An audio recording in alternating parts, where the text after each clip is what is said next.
Chaleureuses salutations à tous. Je me nomme Camille Toto, je suis le président et le cofondateur de l'organisation Un Jour Nouveau, basée ici à Goma, dans le Nord Kivu.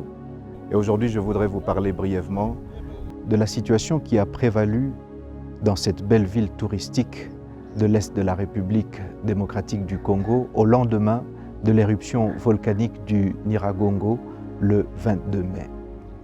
Plusieurs infrastructures, plusieurs domiciles, plusieurs maisons ont été entièrement consumées par le parcours de la lave des suites de cette éruption, laissant beaucoup sans abri et obligeant une grande partie de la population de Goma de chercher refuge dans les villes avoisinantes et ceux qui le pouvaient voyager même en dehors du pays. Je voudrais tout d'abord remercier tous ceux et toutes celles qui continuent à prier pour les Gomatraciens. Vos prières sont exaucées. Le nombre de morts et de victimes est réduit grâce à vos prières. Mais également le fait que ceux qui sont dans des positions ou dans des situations difficiles en ce moment sont pris en charge par des organismes et des organisations, que ce soit sur le point de vue international et local, que ce soit les autorités politico-administratives de la RDC.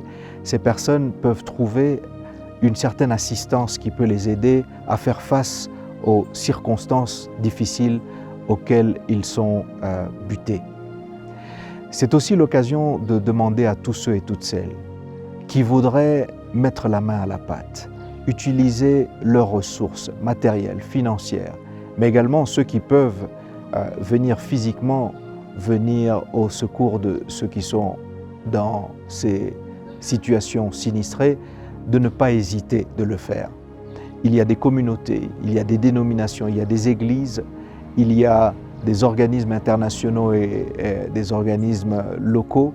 Il y a également des agences du gouvernement qui peuvent servir de canal pour vous aider à faire acheminer votre assistance à ces personnes qui sont ici. Et enfin, je voudrais adresser ou aborder une question qui est celle de la lecture de ces événements. Certains ont dit, est-ce que le Nord Kivu avait encore besoin d'une situation de catastrophe naturelle alors que cette province est déjà sous état de siège? Et d'autres ont simplement conclu que cela voulait dire que Dieu a abandonné les Gomatraciens. Eh bien, laissez-moi vous dire qu'il n'en est pas du tout question. Dieu n'a pas abandonné le Nord Kivu, Dieu n'a pas abandonné les Gomatraciens. Mais Dieu approuve ce qu'il éprouve et il éprouve ce qu'il approuve. Il y a une situation dans la Bible, dans le livre de Daniel, où 3 enfants hébreux ont été jetés dans une fournaise ardente alors qu'ils avaient refusé de plier le genou devant une idole et simplement parce qu'ils voulaient adorer le seul vrai Dieu. Eh bien, d'aucuns auraient pu dire, pourquoi Dieu a-t-il permis une circonstance aussi dramatique pour 3 Hébreux, enfants hébreux, qui voulaient simplement l'adorer et le louer lui seul? Eh bien, plutôt que de se lamenter, regardez que dans le déroulement de cette histoire, la seule chose qui a été consumée par la fournaise ardente sont les liens qui empêchaient à ces 3 enfants hébreux de se mouvoir librement. Et également, c'est dans cette fournaise ardente qu'ils ont expérimenté la présence du 4e homme, Jésus-Christ.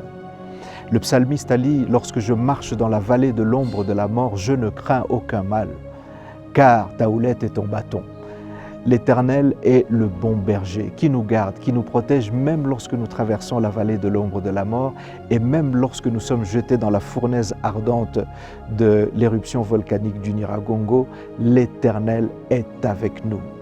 Donc non, Dieu ne nous a pas abandonnés. La preuve, c'est qu'il vous utilise, vous, nos compatriotes, non seulement ici en RDC, mais également dans d'autres parties du monde, dans la diaspora, qui êtes en train de prier pour nous.